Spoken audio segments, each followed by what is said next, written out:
Hey, oh, my voice cracked. Hey, how you doing? This is John, and welcome to John's Long Box. I normally don't have conversations on Saturday, but hey, you just started your campaign today, right? No, it's been going on for a little over a week now, but Oh, yeah, it is still pretty new. yeah. But yeah, So it's doing well.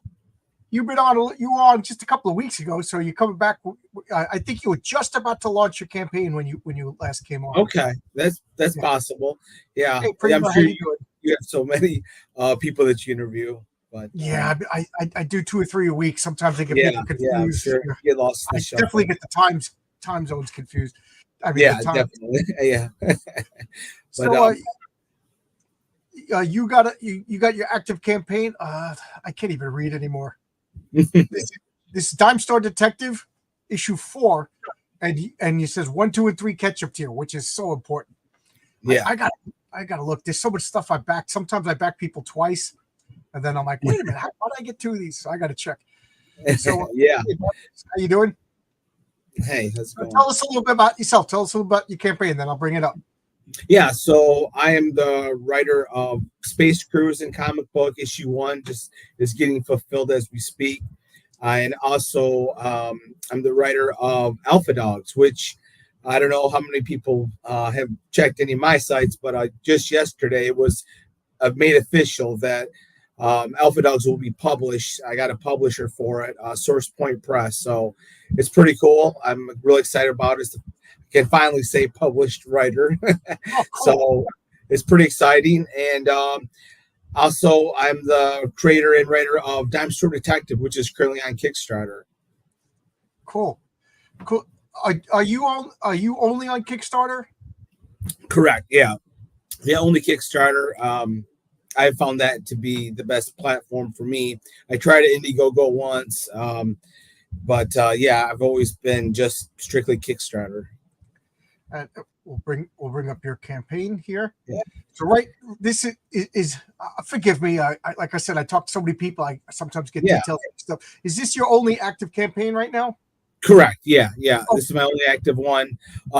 Space Cruising got over with a couple months ago, and I've already fulfilled the digital version, and I'm mailing out. So I fulfill very quickly. This is actually the art of Dime Store Detective is already finished, so people don't have to wait long. But that's cover A. It's great covers from the team at Stone Tower Studio. They just do top work.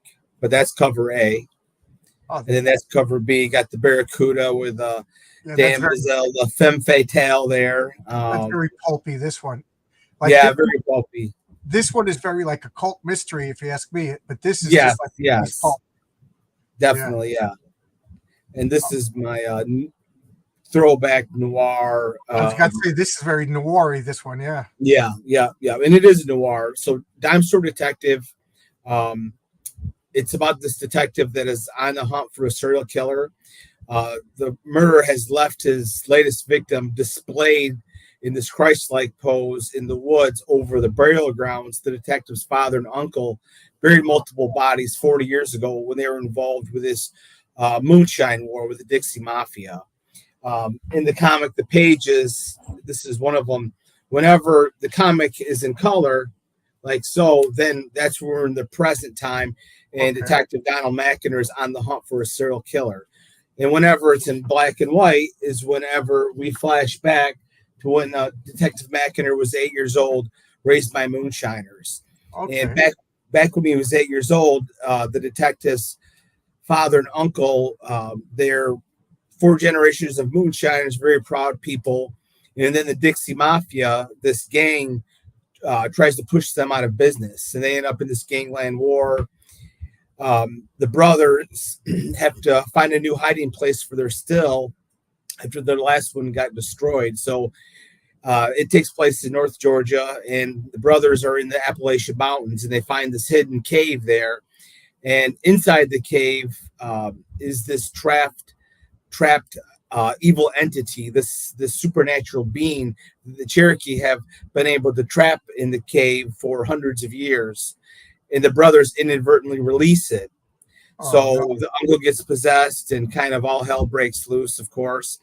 And then in the present, there's the serial killer has left signs that are remarkably similar to malevolent beings. So the detective has to try to figure out how this evil spirit has returned after 40 years.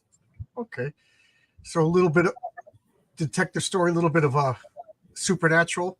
Yeah. It's I tell people it's kind of like True Detective meets Stephen King's It, so to speak. Okay, yeah, that's. I was trying to articulate the words in my head, and you pretty much did it. I was like True Detective meets like, but Stephen King. Yeah, okay, I'll buy that. Yeah. So if you like those kind of stories, if you like hard boiled stories, I think you'd really enjoy it. Yeah, I was on Fund My Comic. I just closed out my Fund My Comic campaign. Oh, really? Yeah, I've never. I don't know much about it. To be honest, the only one I really know is Kickstarter and Indiegogo. I don't know the other ones. Because the thing about Fund My Comic is the website itself. It's new, and I get nothing from it. I'm not a partner in it, but I went on Fund My Comic, and my campaign did pretty good. I did really? $7,000 on it. For wow, that is awesome.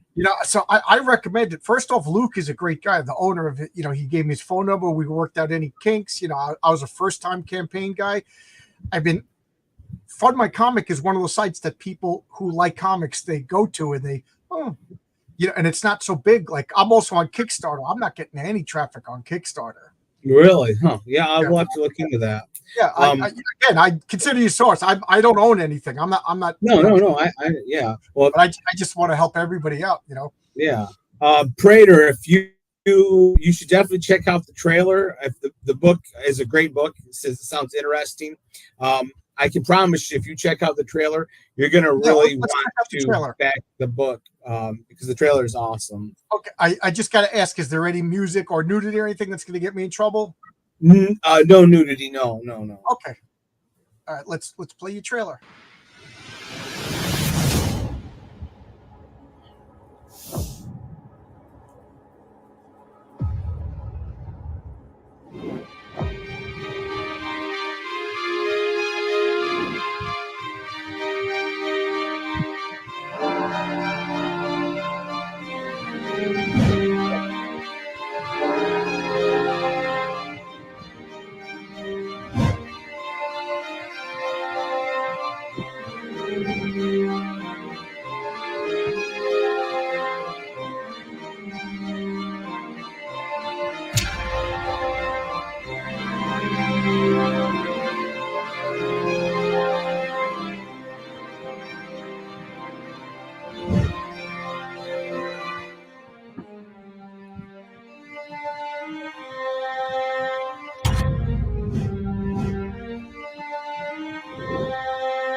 Pretty creepy.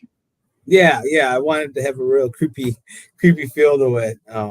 So yeah, I think it gives you a lot of tension and some foreshadowing. One thing it had a lot of. I know you said True Detective and Stephen King, but also had a bit of Eyes Wide Shut to me.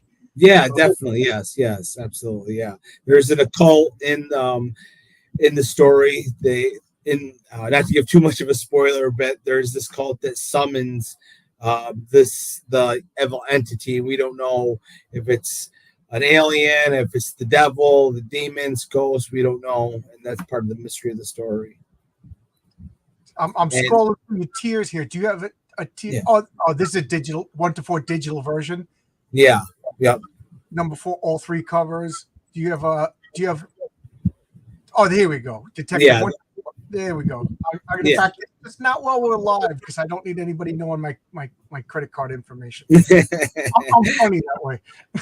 Yeah. I don't blame you.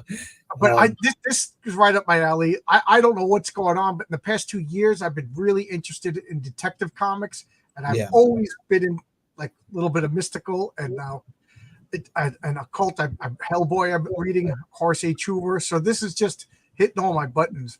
Yeah.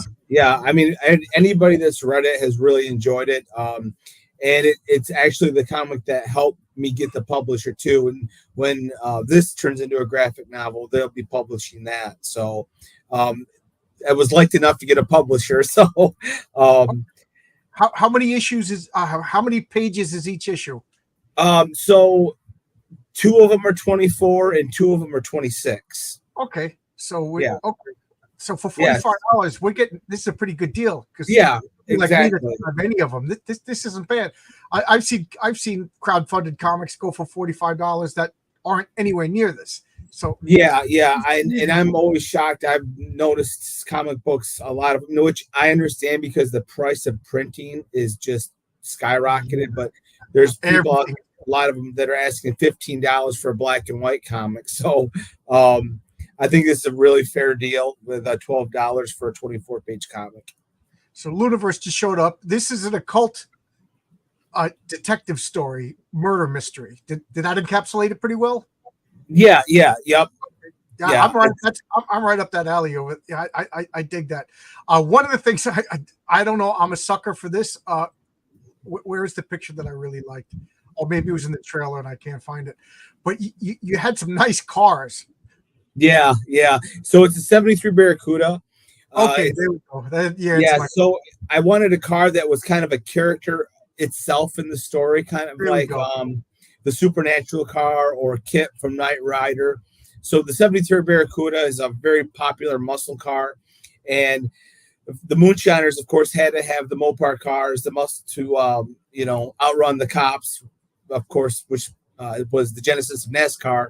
So I picked a 73 Barracuda because my dad restored them when I was a kid. Oh, okay. I was going to ask you, is that your car? I wish it was my car. So the detective's father owns that car to outrun the cops, and it's passed down to the son, and he drives it as a detective in the present day. So it's cool. It's got Are you a car guy, or is this just something you wanted to put in the comic? Something that I wanted to put in the comic because, like I said, I had an emotional attachment to it because that was the car my dad worked on and loved, and I really loved too. So it's got that nostalgia to it. My first car was a brown 72 Malibu. Nice. It looked similar to that, but it had that cool, that cool early 70s look that they just cars don't look cool anymore. If you ask me. I know, it's true. Yeah, but I'm digging the look. I just little things that I was watching. There was maybe it was in the trailer, but I just like the snub nose revolver. It looked real. It looked heavy. Yeah, I'm a gun guy. I'm not. My wife, believe it or not, is a car person. She's okay. I'm into guns, so I got to show her this. I'm sure she would love the car.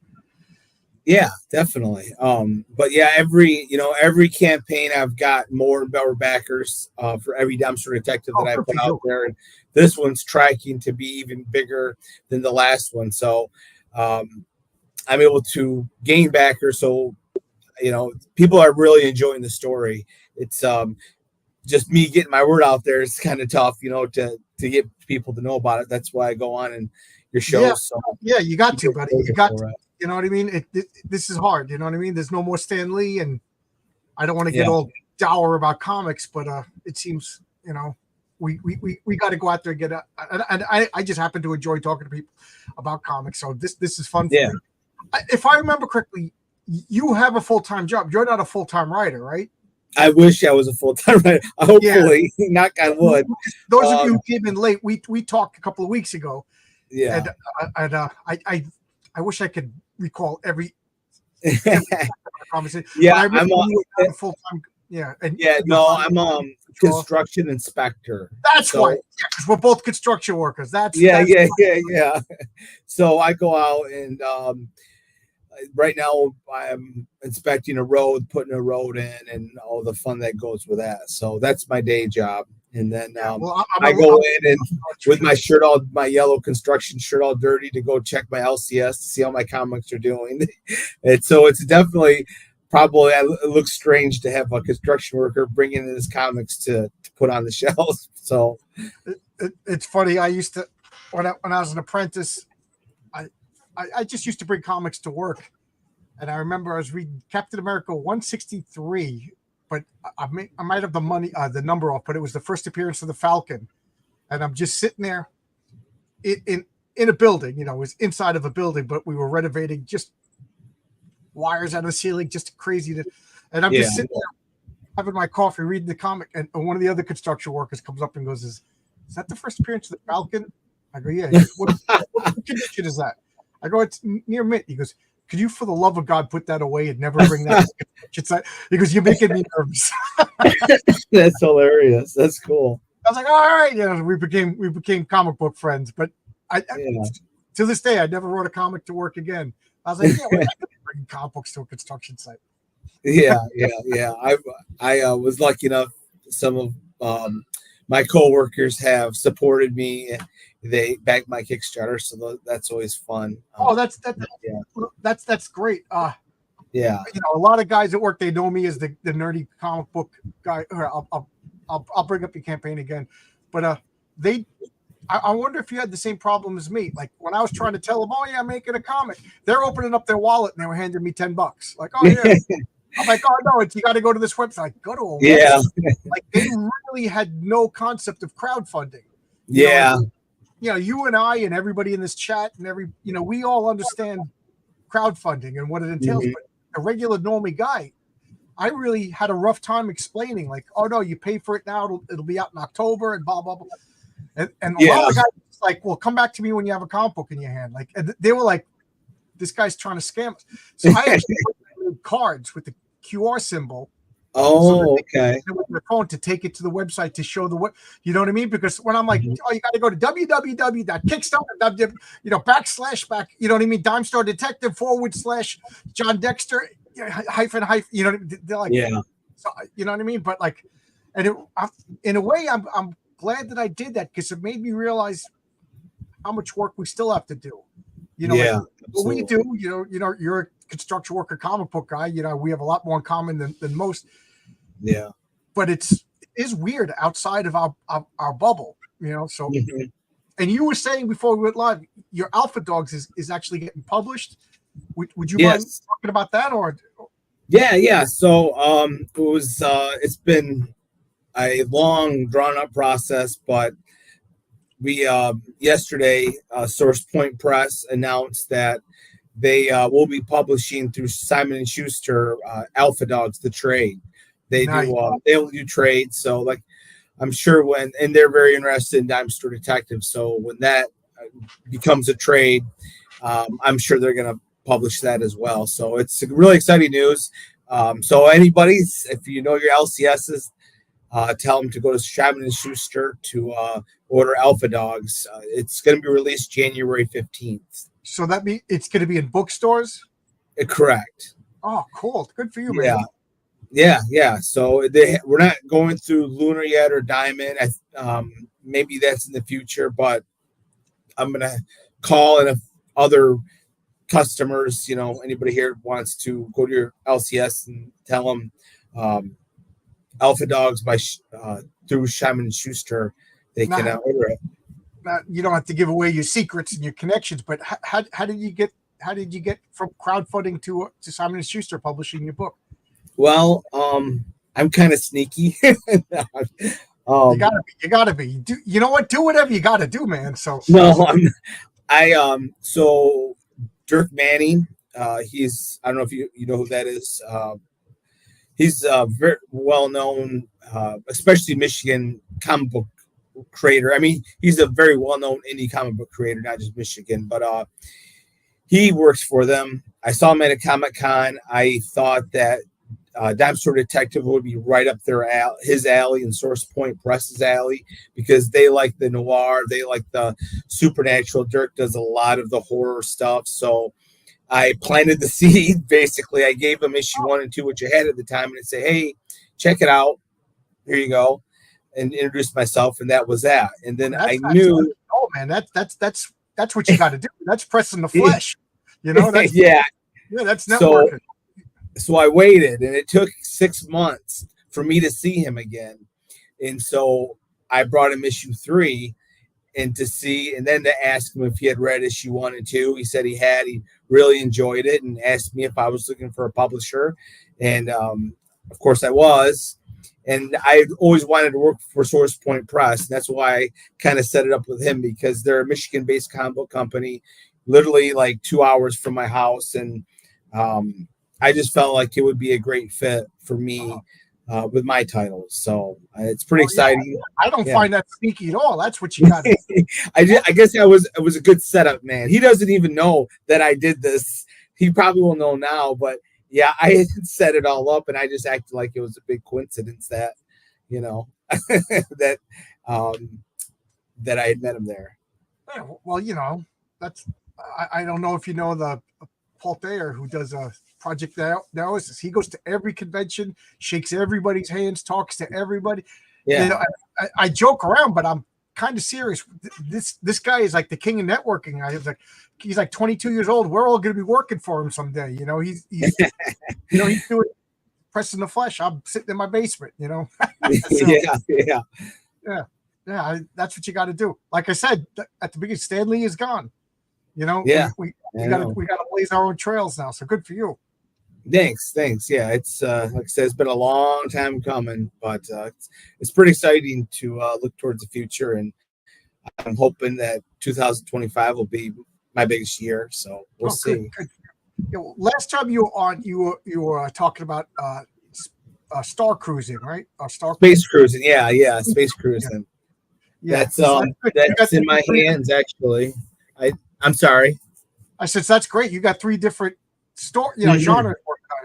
Yeah, this is the protector there. I just got Space Cruising back from the printer, and I'm mailing those now. So, like I said, my campaigns, they get fulfilled very, very quickly. So, if somebody backs Dime Store Detective, you're not going to be waiting 6 months for your comic.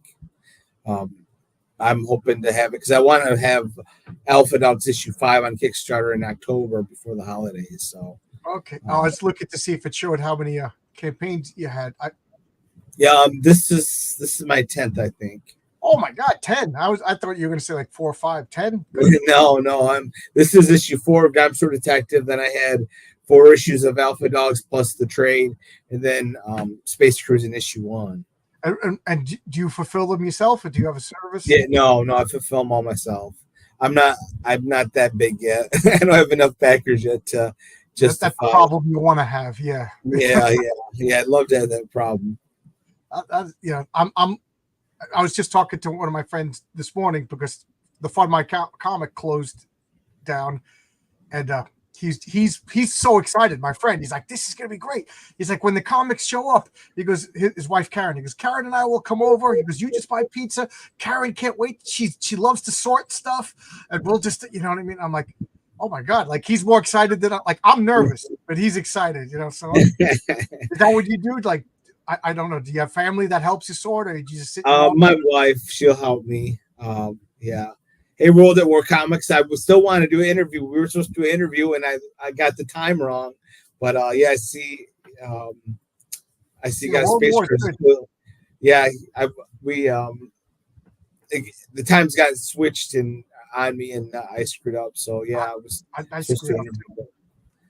I do it all the time. I double booked last week. Yeah. We're gonna be talking at the same time. I do that every once in a while. He says, "All good." Yeah, World War. Did our talk? Yeah, I talk with live. Who did I just? I've been talking with everybody pushing my campaign. I forget who I talked to. I talk to everybody. Yeah. But do you go to conventions now? Do you set up booths and sell your comics? Yeah. I just got back from Chicago, Fan Expo. It was, shoot, you couldn't even move. Yeah, I haven't done that yet. I mean, I haven't. I don't have my comic out yet, so I mean, I'm not going to set up a booth and just be like, "Hey," But maybe next year I'll set up a booth. How do Yeah. you like? I really enjoy them. It's I probably won't. I got to be pickier with the cons because with gas and hotel, but probably won't do the Chicago one again. That was just crazy. But I really loved the Toledo this year, and most of my Comic Cons, I'm usually breaking my old record. So, Oh, good. good thing is it's getting bigger and bigger. So that and the cool thing is I got my trade now, so I can sell the trade and people get it all at once instead of picking up just issue one, sell them on the trade. And, Yeah. because the trade is improved from I did some work on the issue one and worked that out a little bit. Issue ones are always really tough, so I had always regretted some aspects of issue one, so I was able to fix those. So that Han shot, Guido shot first. Yeah, exactly. Yeah, I don't know. I would you recommend that? Do you think going to trades is the way to go? Yeah, I'm asking because I haven't done it yet. Yeah, I mean, I'd love to just do trades, but I just can't. I'm not a big enough. I said the wrong word. Go to cons. Do you think going to cons is the way to go? I do. I mean, but you got to be picky. I stay away from the small ones. Like I go to the big ones, but ones that aren't like totally celebrity because that are really expensive to get in because people. Once they paid to get in, the $45 to get in, once they paid $200 to have a picture with a celebrity, they've only got so much. And at the last one I was at, there so many people. I've never had so many people say, "I'm already blowing my budget," or "I had a budget." So it's like, well, so it is tough, and it. You get some stinkers, you get some good ones. You just kind of wait through. This is only my second full year of going to cons, so I'm still learning as I go. But I like the ones that are, mid-size, so they're not all that expensive, and nothing that you have to drive, or at least you have to get a hotel. Yeah, once you get a hotel, there goes your whole profit, pretty much. Yeah. You ever come? Mac wants to know if you come to New York Comic Con. And no, too far away.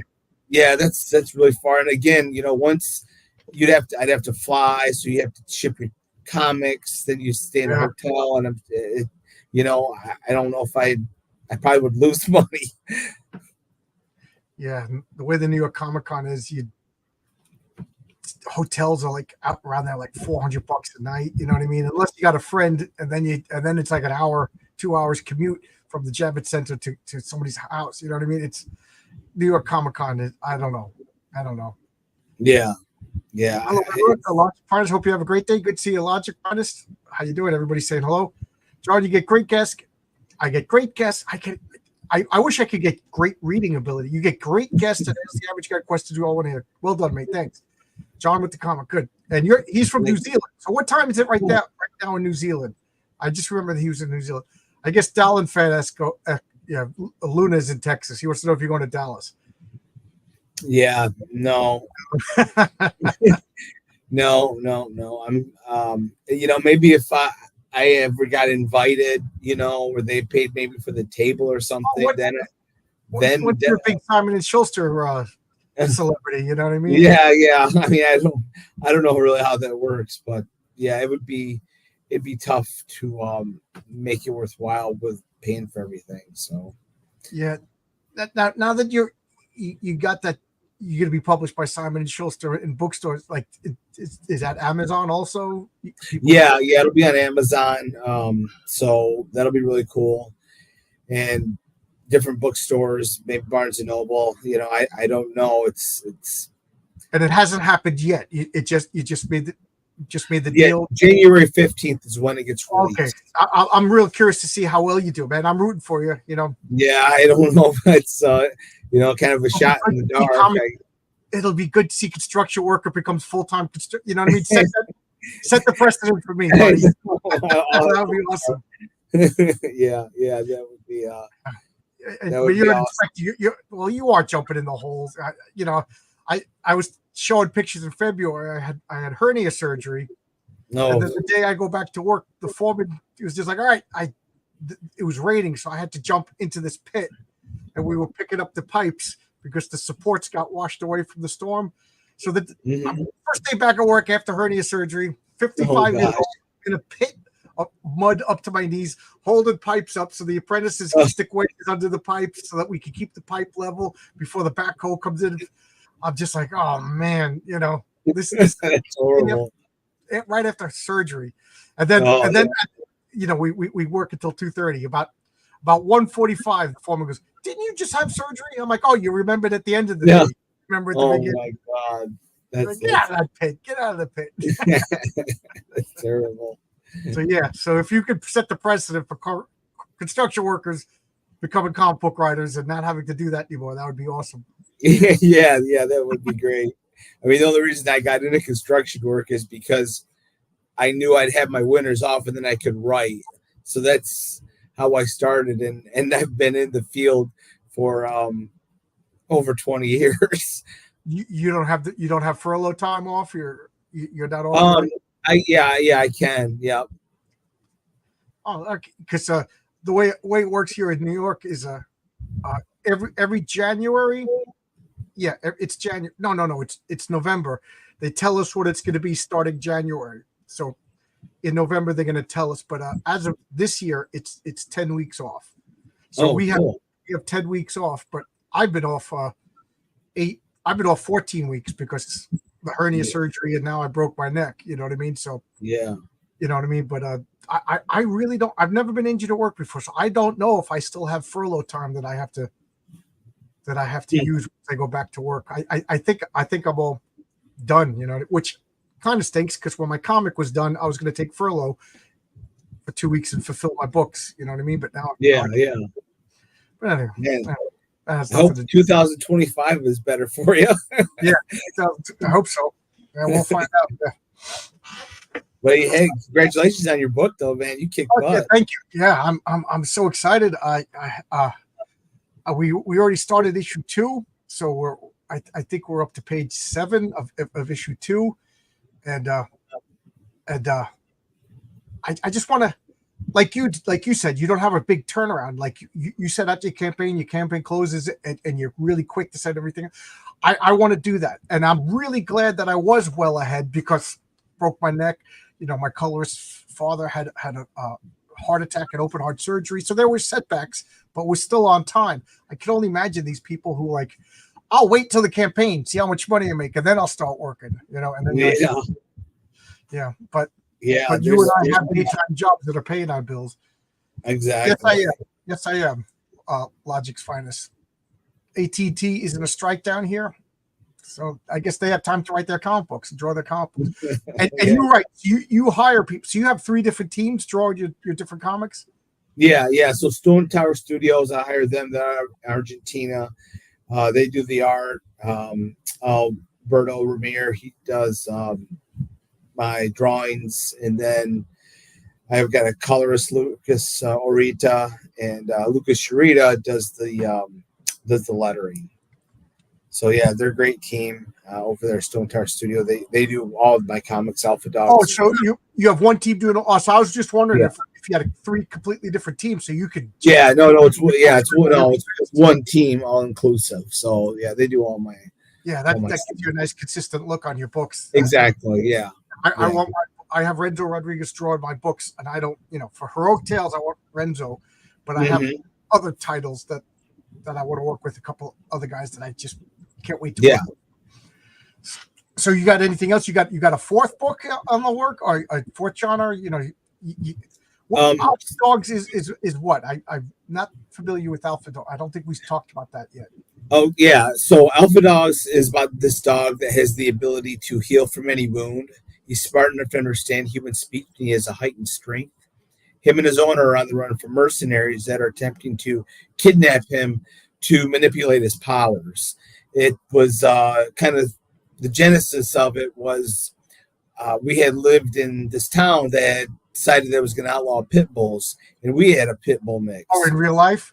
Yeah, so we moved because we were going to get rid of our dog, and that kind of created the theme of prejudice against dogs or like people because of their breed, their size. That comes up every couple of years. That we got to get rid of pit bulls, and then it goes away, comes back. Yeah. So it's it's about preconceived notions and prejudice against dogs, people, and it's what basically the theme of somebody's heart that determines their personality and nurturing and naturing and stuff like that. So it's got a lot of heart, but it's a story for anyone who's a dog lover would really enjoy it, or mystery. It's kind of got a lost feel to it. Okay, is it like a all ages children's book? I mean, it's about I mean, there are dogs that get bit and stuff. So it's not a children's book, but it's more. Yeah, it's not a children's book. I would say like preteen. Okay. Yeah. That's good. I think because when you say preteen, to me that's all age. Like adults could read it and enjoy it, and kids could read it. Yeah, exactly. Children's book is Captain Underpants or something like that. But I just didn't know it was, with dogs you could be going for anything. But I think I think all ages is an important way to make books because I grew up reading comics. I'm reading these Fantastic Four comics now. These are all ages. These are great comics. Adults like them, kids like them. I think especially crowdfunding, we kind of make the mistake of making more adult-orientated comics, which is fine. But I think comic book readers are skewing older and older and older. So my comic is all ages. So I don't know if you have kids, like if you get Heroic Tales, you and your kid could read it. I'd like to think adults would enjoy it and a kid could read it too. I mean, it's just kind of the type of story you're wanting to write, and I don't believe in compromising because of wanting to get a certain age group, but I just write the story that it comes to mind. Do you still have the pit bull? No, he passed actually last year. Yeah, he was. Yeah, there's a tribute page to him at the end of the trade, which is kind of cool. But yeah, so my hope is that the series can kind of continue on and be his legacy. That would be great. My brother rescued a pit bull. Big, muscular, good-looking dog, and I just think it was abused because it was all like apprehensive. But my brother's a big guy. He's a big biker guy, very imposing looking, and he was very strict with the dog. I don't know. After like a couple of weeks, maybe a month or two, it just realized, oh, these people aren't mean. And it became the sweetest, nicest dog. My brother, when they first rescued it, it was, I think they like raised it to be like a fighting dog. It's mean people in the world. I don't really think. I'm a dog person. I'm a cat person, so I don't really think that there's like dogs will behave a way because of a need. So I think this dog behaved because of the people that it was. Long story short, the police took the dog away from the original owners, and then my brother rescued it. Another mutual friend is like a quasi-government animal rescue people. I still don't understand what he does for a living, but they take dogs from people who are mistreating animals. And he picked this dog to go to my brother because he knew my brother was looking for a dog, and my brother's got this personality that he will be strict because it could go horribly wrong. It was a big, but man, once it became like like a big puppy. And he says that these rescue dogs, they will go through like a second childhood once they realize, oh, I'm safe. Everybody, it's nice. And it was really, really nice to see this huge monster of a dog runs up, flops on the ground, slobbering. babies are crawling on it. My family's got a lot of little kids. I'm one of 7, and everybody's got babies. So you know what I mean? Yeah. So you can't have a troublesome dog in my family. So it was really nice. Long story short, I think pit bulls get a bad rap too. Yeah. When I was a kid, it was Dobermans with the bad dog. Yes, me too. Remember But we had a Doberman that was the meanest dog. It would chase me. So I've always been afraid of Dobermans because our neighbor, the Doberman, would every time you ride your bicycle, man, that dog was after me, and it got me once, but that was about it. And I remember my friend Joe had a Doberman, and I was scared because of the omen. I don't know how old you are. I remember when I was a kid, the omen. Oh, that's the devil. Yeah. So I was terrified. And then I'd go to Joe's house. They had his name was Angie, and Angie would just jump up, lick your face. It was beautiful. Anyway, I'm a dog person. You got me talking about dogs. RRTNZ just became a member. Thank you. From New Zealand. He's on the other side of the planet. John said he found the Elementals because he played V&V. Yep. The Elementals is one of my favorite comics. And this is my forum. You could check out my role-playing games based on the game Villains and Vigilantes. Which now I got to ask you, do you ever play role-playing games, Dungeons and Dragons, or anything like that? No. Does Catan count? Yeah. I love that game. Okay. I got to show you something then. Okay. Keep talking. I'm just going over here to show you this. Okay. I'm right here. I can still hear, but because I'm a big board gamer. Okay. Yeah, we have friends. I love playing board games. I love comic books. And right now, Catan is like the not cool game. Okay. I went and I bought the Super Deluxe Collector's Edition of Catan. Nice. Everything is clay. It's clay pieces.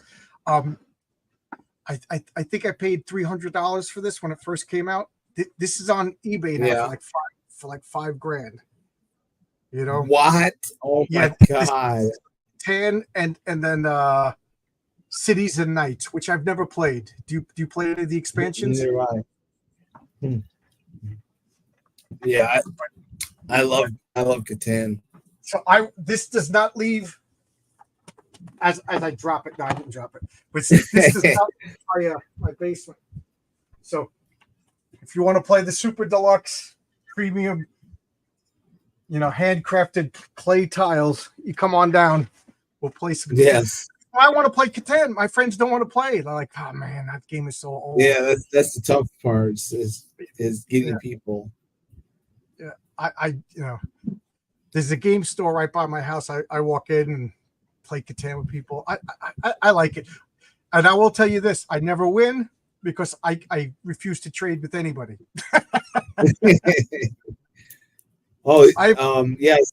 The rescue dog, that's cool.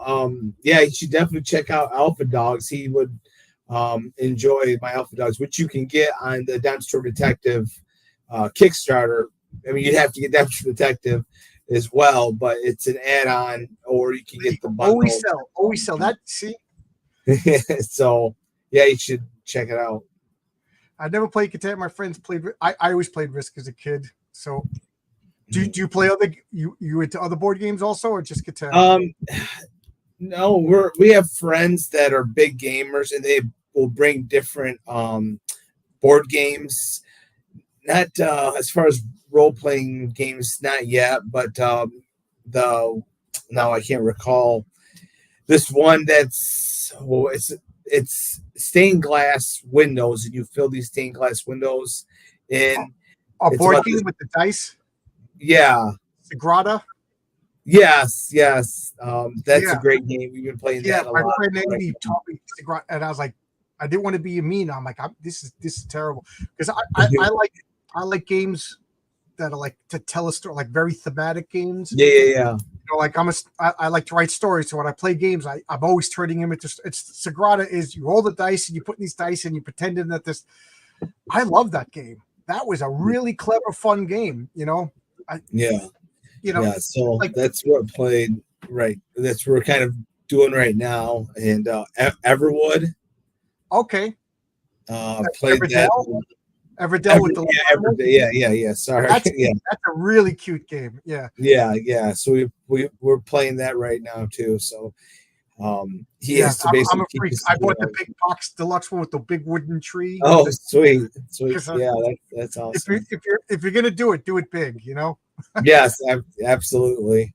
Yeah, yeah. If you get, like in my case, if you're gonna make a comic book, hire a legendary comic book artist to do the variant covers and make it Yeah. really expensive.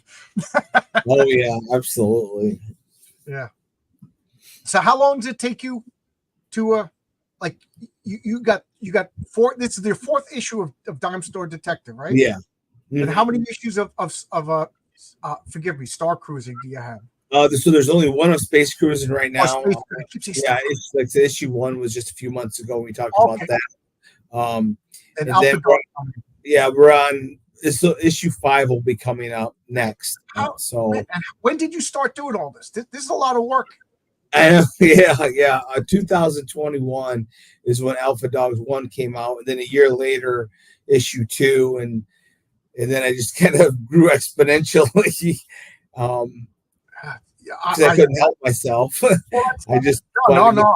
I'm so. impressed. I think that's to be commended. You're putting out stuff that you like, and each one sounds like a really different genre. I'm definitely back Yes, to yeah. Detective. I really, I think I backed the space one. I didn't back Alpha Dogs, but I can pick it up as an add-on right now. So yeah.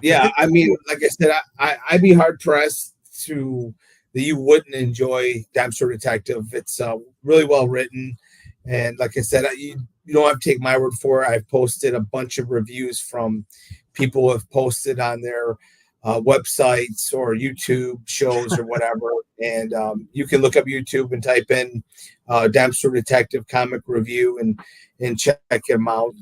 And so it's an enjoyable series, and like I said, it's funny.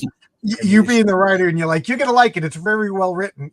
Very Sorry, I know. When I tell people, "Oh, my comic book," at least the art looks very nice. Yeah. Renzo's a great artist, so for $10, you're getting a very well drawn book. I don't know. I always can't speak the compliment truth. myself. I'm sorry. It's got a cool style to it too. People really think it's really cool how it's in color.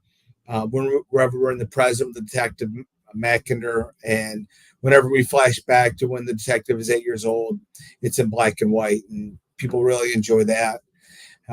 You won't get confused, even though we're jumping back and forth. But at the heart of the story is really this relationship between a father and a son, because the whole town has just vilified Detective Mackinder's father through the years because of all the murders that take place in 81, and they have kind of pinned on his dad, and not to give too much away, but the son never loses faith in his dad, and it's their relationship and their connection throughout the series that I think people will really enjoy, that have sons or reminisce about their dad growing up, and because his dad is really tough, but a very loving father who sets a great example, even though they're moonshiners and outlaws. It's really about their love for each other and family. I forget, I asked you, but I don't think you answered. Do you have like a fourth genre in the works? Are you thinking of like no, I'm sticking to these three. I do have other genres I've written. I was a screenwriter first. Oh, wow. And I had written. You were a screenwriter before construction. Well, I didn't get paid the screenwriting. I just was a. Oh, okay. In that case, I wrote a play before construction. I wrote it. Yeah. It didn't go nowhere, but yeah. So I had written a screenplay called The Weeping Trees. It's a Western. And wow. So there's the Academy Awards puts on what's called the Nicole Fellowship, and they take 5 people who's written the best screenplay, and they go to a workshop, and some of them have been turned into movies. Well, Out of the 7,400 people, I reached the semifinals with my script, 2 years in a row. So I had gotten a lot of uh, agents and producers looking at my stuff, but like 99% of screenplays it fell through. But so I turned that into a comic script. I'd love to do as a graphic novel, but a Western. That is awesome. Yeah, I'm a big fan of Western. It's a historical fiction. It's a great script. It's about the rubber trees.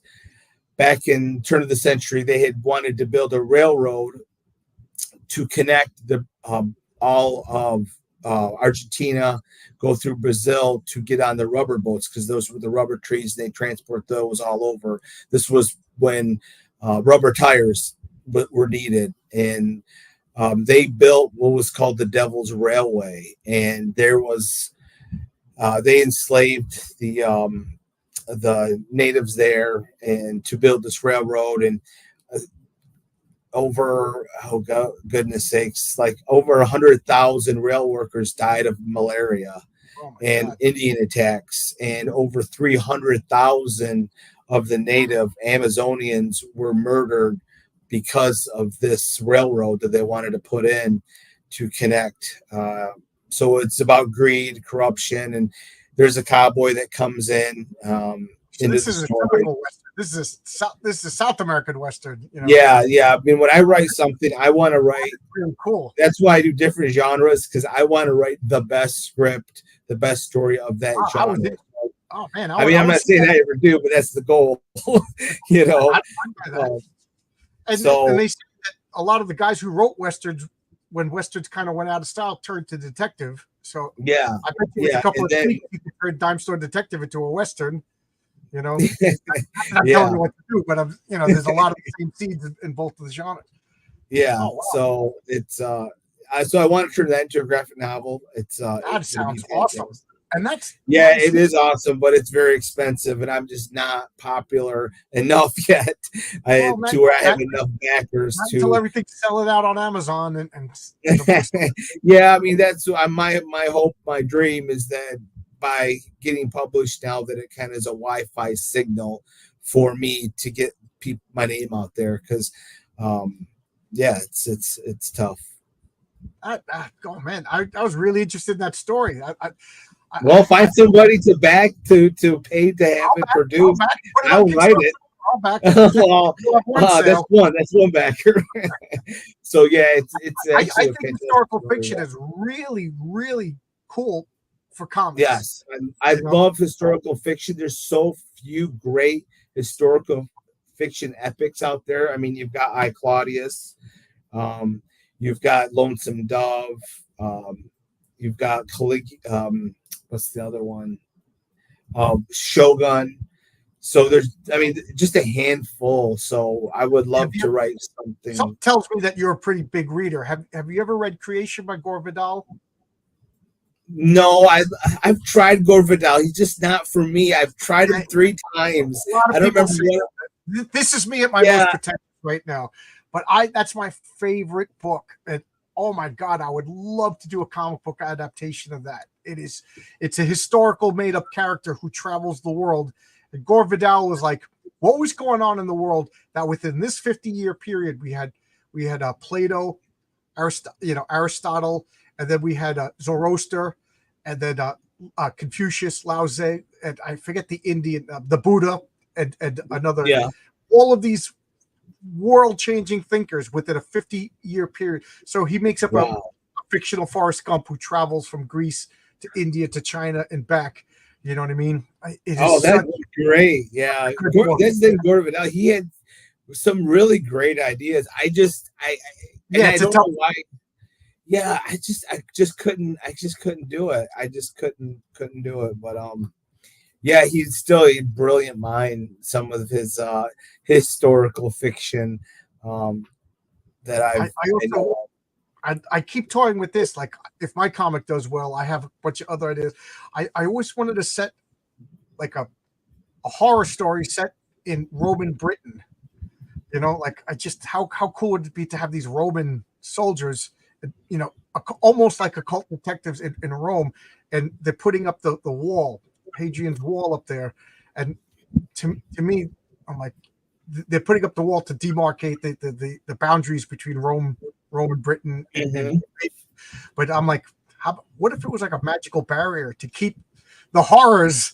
You know, so that's the seed for this story that I would love to do someday. You know, like they've really wall. They think it's a boundary, but it's really we're protecting civilization from Lovecraftian horrors up there in Scotland. Yeah, they haven't. They've kind of went away from historical fiction stories nowadays. I guess because they're really expensive, I suppose, and yeah, afraid I'm ready for the superhero movies to end and big glorious. I know. Macedonian movies to start again. You know? I know that would be great. I think I was burnt out after Endgame. I was pretty much burnt out, but I did go see. I really loved the Spider-Man with the three of them, and I love Deadpool and Wolverine. I thought that was great, but I didn't see it. I just saw Deadpool 2, which was better than I thought it was going to be. People told me it was. I started watching Deadpool 2 and I couldn't get through it. I said this is terrible, and I stopped watching it. It was the Terminator. It was the same. It was goofy Terminator. Is the way. Comic book Easter egg. I don't know. Maybe my wife and I tomorrow will go see Deadpool. We still haven't seen it yet. So I've been talking to you for an hour about my brother's dogs and moments and stuff. So anything that I did not bring up that you want to talk about? No, I think we covered everything. If anybody wants to find me, I'm on Facebook. I'm on Twitter at Real Alpha Dogs. I'm on Instagram at Alpha_Dogs_comic. And I'm on Kickstarter, so definitely go check it out. If you you can click on me and see the trailers for my other books that you can get on the Dime Store Detective Kickstarter. You can get all of my work on there and watch the trailers. Trailers are all awesome to all of my Kickstarter comics. I'm back as soon as we go off because I don't need anybody see my credit card information. I got a question from Logic Finance. He always has some good questions. John and John, the both of you, what is your number one favorite book of all time? Mine is Creation. I was just talking about it. It's a book. I'll have to look into that. Creation. I've never heard of that. Mine's, I know it's probably what 40% of people would say, but The Watchmen. That Watchmen still, I'll never forget reading that. It just blew me away. There's never been a comic that just blew me away. The way The Watchmen did when I read it way back when The Watchmen came out, that was like, I just remember, like, because people kind of forget the floppy issues towards the end, there was larger and larger gaps. You know, the comic was later and later and later. I think there was almost like a 10-month gap between issue 11 and issue 12. We would go to the comic stores, you know, and I didn't have, this was pre-internet. So we were like, did The Watchmen come out yet? Did The Watchmen? And we would, you know, because of that, we had issue 1 to 11 all loaded up in our brain, reread, studied, and we would like discuss it. No, this guy, it was so much fun. I'm with you with that. That's, you know, it's fun to poop on Alan Moore these days, but I still love Alan Moore. You know, commie, creep, whatever. His work doesn't seem to drop off some. I mean, not to say anything bad about the master, but yeah, he had some great ones. That's a great line. I did it 35 minutes ago. You know, that was a great line. What? yeah, that was such a So now I got to ask you, what did you think of the movie? I didn't like it. I'll tell you, I don't like these Watchmen. I didn't like it. I didn't watch the series because the series to me was bait and switch. You know what I mean? No, I didn't watch any of that stuff. I just watched the movie and hated it. The cartoon that's coming out looks really great. I'll tell you what, they had the live, the motion comic for Watchmen. Yeah. Did you ever see that? Yeah, I did. Boy, that was so good. I watched that probably like 8 times because the narrator did so did such a great job that I've listened to that more, watched it more than I like to admit, because it was so good. I saw the Watchmen movie in the theaters with my wife. She wasn't too impressed, but then again, I think we went like 11 o'clock at night till like 2 in the morning. It was like a 3 hour. I think she was struggling this week, but I got to watch it again. This, like now everybody's talking about Alien. I only saw Alien in the movie theaters when I was a kid, and I've never seen it since. So like people bring up stuff, I don't remember that. I bet you if I was to watch Alien right now, it would feel like the first time. Like I vaguely remember certain things. But anyway, we're talking about stuff that has nothing to do with your comic. Dime Store Detective. I'm definitely back in this. Oh, cool! I appreciate it. I like the 3 different covers. We got this like full on occult cover. This sets a real tone. But this one I like this too. This is like sexy pulp. Yes. Yeah. And then this is just full on, truck stop crime noir that you know. Yeah. I'm driving through Texas in the middle of the night and I pull over and I see a magazine on the shelf. And I like them. Yeah, that's exactly what I was going for. This is the 3 best covers I've ever had with Dime Store Detective by far. They're all so phenomenal. It's tough because you have the one main title that you try to sell at cons, and it's like, boy, it's so tough to choose because they're all so fantastic. Well, I'm rooting for you, man. I'm so excited for you to get it. Regular bookstores, Amazon. Maybe you'll be the trendsetter. You're the what's the word? You're the herald of things to come.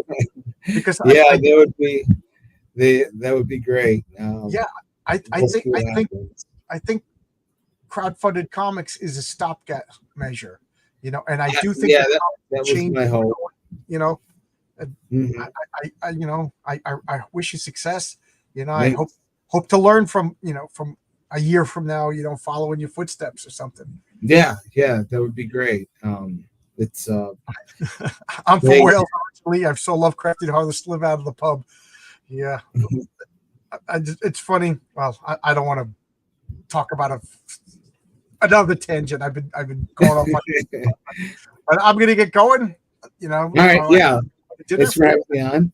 I'm back in. This looks awesome. Thank you. I just have to. I'm hitting the wrong buttons. Just got to remind people that I still have a Kickstarter. My comic is on Kickstarter. Heroic Tales. It's 10 more days to go. I got 45 backers. I Fund My Comic was. I'm telling you, John. Try Fund My Comic. You got really nothing. I did $7,000 on Fund My Comic. Wow. Yeah, I should. I'll put Alpha Dogs on there. Cult. It has mystery. It has sexy comics. It's not just superheroes. Mine is traditional superheroes, and I'm one of the only people just doing traditional superheroes. But I just want to say, I love this Michael T. Gilbert cover. So right now, this is the only way to get this whimsical Silver Age cover by Mr. Monster, who is an occult investigator. If you know that comic from the 80s and 90s, came out of retirement to do me a cover. So I just wanted to push that. Now, with Fun My Comic, are you getting new backers? Are they bringing backers to you? Because, with Kickstarter, you're going after, and they kind of help get people. But on the Fun My Comic, do they have like email lists to try to get people to back it? Fund My Comic, the thing that you're getting out of Fund My Comic is a loyal group of people who I don't know your politics. I don't want to know your politics, but Kickstarter about 5 or 6 years ago just made it known we don't want this political party backing our books. Oh, okay. You know what I mean? And they literally were canceling people's campaigns. You know what I mean? So a lot of people who were making comic books were like, now what do I do? So they went to Indiegogo. And then Indiegogo for a long time was the place to go. I haven't tried it yet. And they were having a lot of success. But then Indiegogo started shadow banning people, meaning They would take Oh. your money. You could do the campaign, but if you Googled, like if I Dime Store Detective, it would never come up.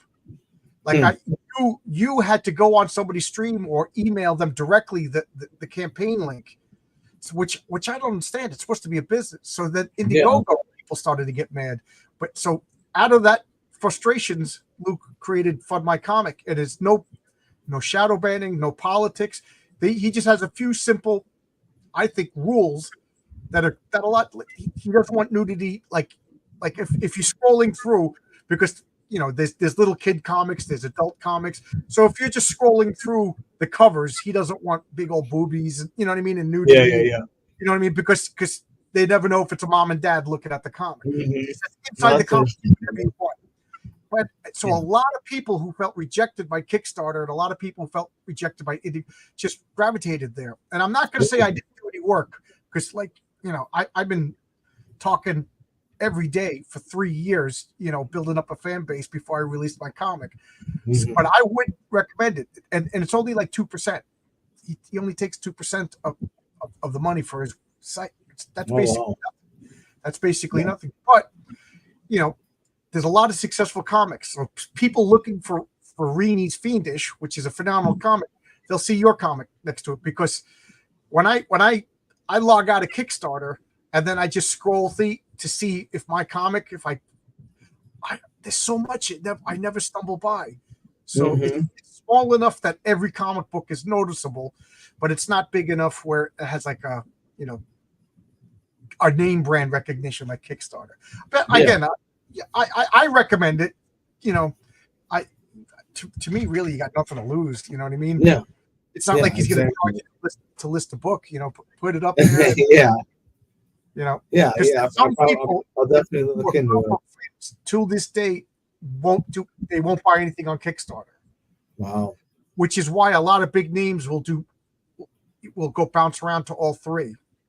Okay. I was told by some pretty big people to try all three. Fund My Comic has been amazing for me. Kickstarter, I did 1,000, which is good, but I was told Kickstarter's where you're going to make the money. I haven't tried Indiegogo yet. I'm going to start that up in another week. And then but I also have something unique on each site. So I have a variant cover only on Fund My Comic. This cover that I just showed for Kickstarter. Oh, that's a good idea. Another cover that's for Indiegogo. Yeah, that's a good idea. I don't. Some people told me that it was diluting it. I don't know. This is my first campaign. I'm learning as I go. And here I am giving you advice. Meanwhile, you're going into bookstores. You know what I mean? Consider the source. No. I think I will definitely look into Fund My Comic. I mean, close up. Nothing to lose. Yeah. Yeah. And the story I always tell people is the day that I was going to launch, I messed something up. And I went, I was showing my guys at work, hey, here's the card, scan this. The guy scanned it, nothing came up. And I'm like, well, it should say it's not active yet. I'm like, oh my God, the site crashed. I was freaking out. Can you imagine? It's Friday, 11 o'clock in the morning. My comics launch at 7 o'clock at night, and it's a 4:04. So I called up Luke. I'm at work, coffee break, and Luke is having breakfast. He's like, yeah, how you doing? I'm like, would you stop with the small talk? And I didn't say this, but I'm like, oh God, I'm freaking out. And Luke's like, oh, I already fixed it. He was just being polite. You know what I mean? But I don't know about you, but I can't get people from Kickstarter and Indiegogo on the phone. Oh, I know. It's very frustrating at times. But geez, I've been talking so much I didn't even notice. I always get embarrassed when people super chat me. I don't know what to do. Like, do I don't have to, thank you. I don't have a cutesy animation. I'm so ghetto, I guess is the best word for my channel. But thank you, RRTNZ. New Zealand bucks. Does that have pictures of Frodo and Samwise on it? I've never seen what New Zealand money looks like. But thanks a lot. I'm gonna go have my wife is coming home with some pizza. Ooh, sounds good. Saturday night for us. She goes out to her church. She brings home pizza, and now we're gonna watch movies for the rest of the night. So where do you go to get pizza? Of local New York, there's Paisano's Pizza. There's Lucky Lou's over here. over here. There's another one, but they pissed us off last week because the pizza was raw. Oh God, can't have raw pizza. I'd rather the pizza a little too cooked than raw. You know. Yeah. Everything just falls off. So I'm boycotting them for a couple of weeks. They got to make good. But you know, Yeah. And my wife's from Canada, so she likes Domino's. What do you? Oh man. Oh. All right, man. Well, take care. I appreciate it.